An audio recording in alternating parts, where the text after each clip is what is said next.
Messi et il m'a confié son plus grand regret. Ça fait toujours mal, Sid, mon frère. J'ai laissé tomber mes fans. Il avait promis à ses fans une dernière Ligue des Champions, mais il a échoué. Et maintenant, il a 39 ans. Il joue pour l'Inter Miami hors d'Europe, sans aucune chance de remplir cette promesse, à moins d'acheter un club européen. Ce qui est exactement ce que Messi a fait. Il vient d'acheter Cornellà, une équipe de 5e division espagnole. Et maintenant, Léo rêve de faire monter ce club jusqu'en Liga. Puis bien sûr, de gagner la Ligue des Champions et d'honorer sa promesse. Or, il y a une raison pour laquelle j'ai eu cette réunion avec Léo Messi. C'est parce qu'il m'a confié ce poste. Me voici donc présenté comme le nouvel entraîneur de Cornellà. Et mon but est de faire de Léo Messi le meilleur propriétaire de club au monde, en remportant la Ligue des Champions.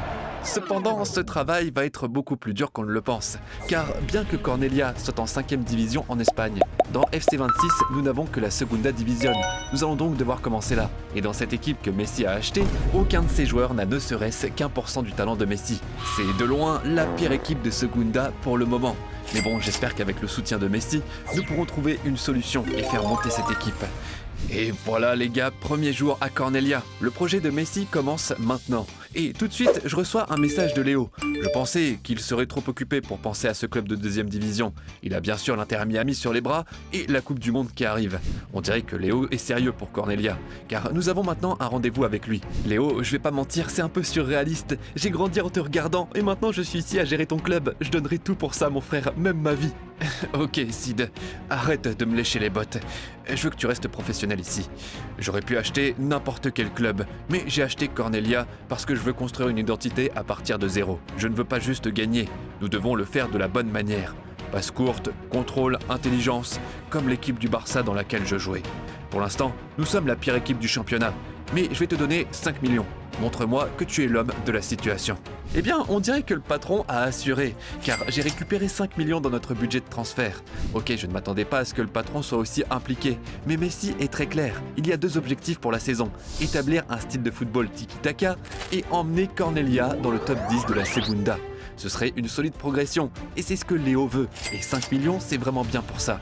D'abord, en regardant l'équipe qu'on a, il faut comprendre ce qui doit être fait.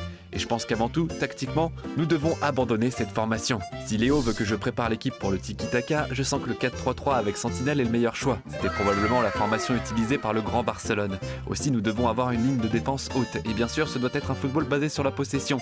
C'est probablement notre meilleure équipe pour l'instant. Mais maintenant, avant de prendre des décisions de transfert, je veux voir cette équipe en action. Et je n'aime pas ce que je vois, car ces joueurs peuvent à peine faire une passe. Mon frère, le manque de qualité dans cette équipe. Ces joueurs ont dû croire que je parlais chinois quand j'évoquais le tiki-taka et tout le reste. Oh, génial, ils ne savent pas défendre non plus. Il n'y avait qu'un seul joueur, Héctor Terrada. Il essayait au moins ce style de jeu tiki-taka avec des passes rapides, mais personne d'autre n'était sur la même longueur d'onde. Terrada était apparemment un immense fan de Messi en grandissant. Il a suivi ses grandes époques du Barça, et c'est pour ça qu'il sait un peu ce que j'exige de lui. Mais le reste de l'équipe est totalement à la ramasse. Après avoir analysé un seul match, je pense savoir ce qu'il faut faire. Nous devons faire venir des joueurs qui comprennent ce football de possession. Le tiki-taka, les passes courtes, le football intelligent. Et je pense avoir trouvé un talent qui correspond au profil. Alex Garrido joue pour Eibar, un club contre lequel Messi a d'ailleurs marqué plein de buts. Mais voici le point crucial. Alex Garrido possède le style de jeu tiki-taka, les passes longues et la technique. Il est exactement le genre de milieu de terrain qui collerait à la philosophie de Messi. Et donc, pour 2,5 millions, nous effectuons la première signature de l'ère Messi à Cornellà. Ok, avec Garrido au milieu, je suis au moins confiant sur le fait qu'on pourra garder le ballon un peu plus. Mais si nous ne pouvons pas défendre correctement et construire depuis l'arrière, nous n'allons pas vraiment réussir avec ce style de jeu. C'est pourquoi je veux trouver un moyen de signer un défenseur central ainsi qu'un gardien de but. Et Messi, mon frère, tu es pratiquement milliardaire. Un peu plus d'argent aurait pu vraiment aider. Mais j'imagine qu'il veut que je fasse mes preuves avant de me donner le carnet de chèques. Maintenant, je pourrais avoir besoin des contacts de Léo pour faire cette signature. Car je veux essayer de signer Astralaga du Barça, un gardien noté 64. Mais regardez ça, il peut jouer comme un gardien relanceur. C'est ce dont on a besoin dans ce style de jeu. Et j'ai l'impression que le Barça nous a fait une faveur grâce à Messi. On l'a eu pour seulement 750 000. Il me fallait encore un défenseur central et je passais en revue les options en 2e division espagnole. Mais j'ai alors reçu un petit message de Messi. Il pense que je devrais signer son coéquipier de l'Inter Miami, Noah Allen. Et pour être honnête, Noah Allen peut jouer en défenseur relanceur. Il a aussi quelques styles de jeu de passe. Et il a été coéquipier avec Messi. C'est le genre de niveau dont cette équipe a besoin. Et je n'ai certainement pas l'assurance d'aller contre l'avis de Messi dès ma première saison dans ce club. C'est le GOAT, il sait ce qui est juste. On fait venir Noah Allen. Ok, nous sommes maintenant totalement à court de liquidité, donc plus de recrues. J'espère que les 3 joueurs que nous avons fait venir pourront avoir un gros impact, surtout en termes de style de jeu. Mais j'imagine que j'en attendais un peu trop, car même avec toutes ces recrues, on se faisait encore écraser. C'est vraiment mauvais les gars. Nous sommes 22e en Segunda Division. Il semble que signer simplement des joueurs capables de jouer en tiki-taka ne suffise pas, car le reste des joueurs est toujours à la ramasse mec. Et la seule façon pour que cela change, c'est d'avoir un département d'entraîneurs solide. Mais pour l'instant, on n'a pas les fonds pour ça. Mais vous savez quoi, je pense que je devrais contacter Messi pour ça, car il sait à quel point il est important d'avoir un entraînement approprié dès le plus jeune âge. C'est ce qu'il a eu à Barcelone quand il les a rejoints à 13 ans. Et c'est exactement ce dont cette équipe a besoin. Et vous savez quoi, bravo à Messi. Je lui ai demandé une seule fois et il a amélioré nos installations d'entraînement au maximum. C'est ce qu'un vrai propriétaire de club doit faire. Et maintenant, nous avons certains des meilleurs entraîneurs au monde dans chaque département. C'était le catalyseur dont cette équipe avait besoin pour changer. Lentement, tous les joueurs ont commencé à comprendre la philosophie. Et enfin, nous avons pu tirer le meilleur de nos nouvelles recrues Noah Allen et Garrido. Mais aussi devant, il y avait Hector Terrada. Il faisait des heures supplémentaires à l'entraînement et cela a permis qu'il développe le style de jeu tiki-taka. Et regardez les résultats, il marque des buts et il est maintenant notre meilleur buteur. Fin de la saison, et regardez juste les stats d'Hector Terrada. 22 buts, monté à 71 de général. Garrido a été formidable au milieu de terrain. Et la recommandation de Messi de signer Noah Allen, parfaite. Il est monté à 70 de général. Je sens que sans aucun doute, nous avons réussi à faire jouer à cette équipe le football que Messi veut. Mais nous ne lui avons pas donné les résultats qu'il souhaite puisque nous avons fini 18e en Segunda. Sid, je ne veux pas mentir, je suis déçu. J'en attendais plus, même si j'ai aimé regarder le football produit par Garrido et Terrada. Mais maintenant, nous devons aussi nous concentrer sur les résultats. Peut-être que cette équipe manque de cran, d'un peu de passion. Et pour ça, tu dois signer des joueurs de mon pays. Très bien les gars, cette réunion avec Messi était stressante car j'ai cru que j'allais peut-être me faire virer. Et à la place, des ambitions élevées pour la saison 2. L'objectif est maintenant d'atteindre les barrages, mais aussi de signer quelques joueurs argentins. Et pour être honnête, je pense que Messi a raison. L'équipe a compris ce style de jeu tiki-taka. Mais pour monter en division, nous avons aussi besoin de joueurs capables de faire le sale boulot. Et les Argentins sont un peu connus pour ça. C'est pour ça que j'ai trouvé 2 très bons joueurs ici. Federico Redondo, qui a brièvement joué avec Messi à l'Inter Miami. Et il y a aussi Julio Soler, qui joue pour Bournemouth en Première Ligue. Un latéral gauche vraiment solide. Nous avons pu signer ces 2 gars argentins pour 5,7 millions. Messi va certainement être content car cet objectif est rempli. Et ok, l'équipe semble beaucoup plus équilibrée maintenant, mais j'ai l'impression qu'il nous manque quelque chose au poste de sentinelle. Et dans ce système que Messi veut que nous utilisions, nous savons à quel point ce poste peut être important. Je veux dire, regardez la carrière de Messi. Il a toujours eu Sergio Busquets à ce poste, et c'était immense pour lui. Et grâce à Messi, qui nous a donné un budget de 10 millions, il nous reste encore 4,2 millions. Je pense avoir trouvé la sentinelle parfaite. Puisque nous avons déjà signé quelques Argentins, nous pouvons aller vers l'Espagne cette fois. Iñaki González de Las Palmas semble être la perle rare. 71 de général à 21 ans.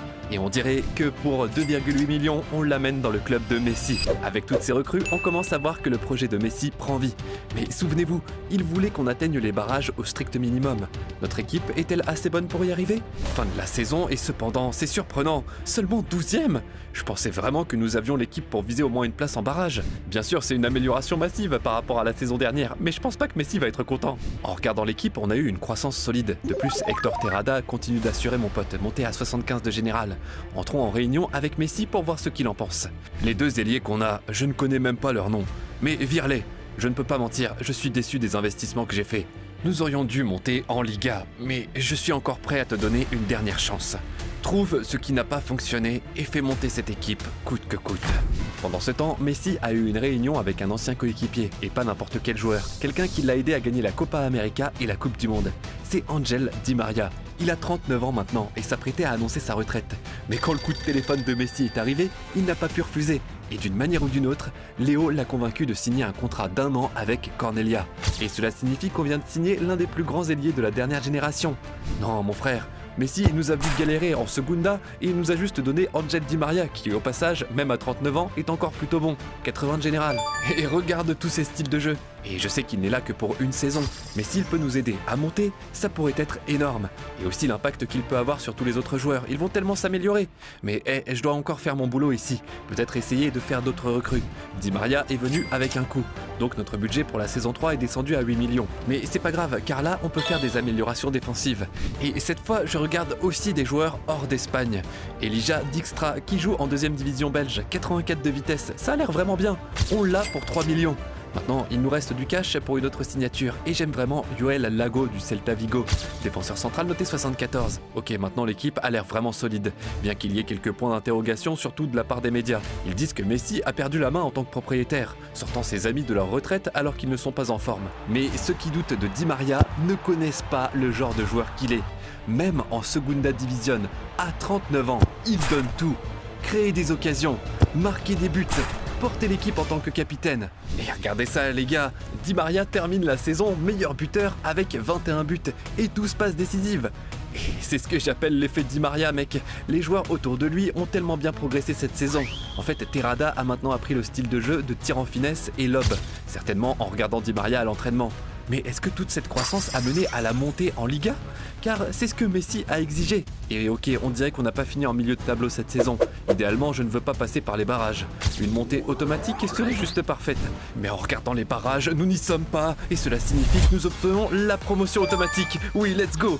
Deuxième en Segunda Division. Le club de Messi monte en Liga. Et vous connaissez le monstre de compétition qu'est Léo. Il va être déçu qu'on n'ait pas gagné le championnat. Mais avec un peu de chance, on fera ça en Liga à un moment donné. Ce qui a commencé comme un club de 5e division est maintenant en Liga. Pas étonnant que Messi ait l'air super excité pour ce rendez-vous. Tu l'as fait, Sid. C'est ce que j'espérais avant d'injecter de grosses sommes dans ce club. Et c'est maintenant l'heure de la cour des grands. Je ne veux pas qu'on soit un club qui fait l'ascenseur entre la première et la deuxième division. Nous devons porter le combat face aux meilleures équipes d'Espagne. Mais pour ça, tu auras besoin d'argent. Surtout que tu vas devoir remplacer Di Maria. Et c'est vrai les gars, Di Maria est parti. Il est venu ici, il a conquis et il est reparti. On ne l'oubliera pas, parce qu'il nous a aidés à monter en Liga. Et il a amélioré le reste de l'équipe dans le processus. Mais maintenant nous allons devoir avancer sans lui, en apportant des remplaçants sur l'aile droite et je pense que même sur l'aile gauche. Et franchement, je vous le dis, niveau budget, on voit l'ambition de Messi. Il veut que ce club gagne la Ligue des Champions à l'avenir et il investit dès maintenant. On reçoit 60 millions. Aussi, un gros défi que Messi veut nous voir relever cette saison, obtenir une victoire ou même un nul contre l'un des 3 gros en Espagne. Je veux dire, ça ressemble à un rêve éveillé, mon pote. Comment diable allons-nous pouvoir rivaliser avec le Barça, le Real ou l'Atleti? J'imagine que c'est faisable si on utilise bien ces 60 millions. Remplacer Di Maria n'allait jamais être facile.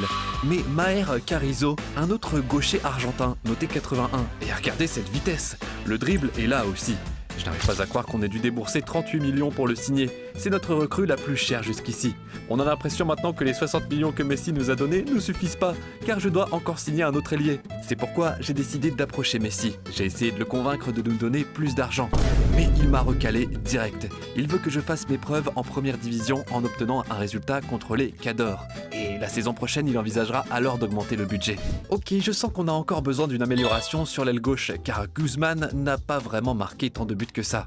Vous savez quoi? Peut-être qu'on peut juste le vendre et récupérer du cash comme ça. Et je m'attendais pas à obtenir 23,8 millions pour Guzman, mec.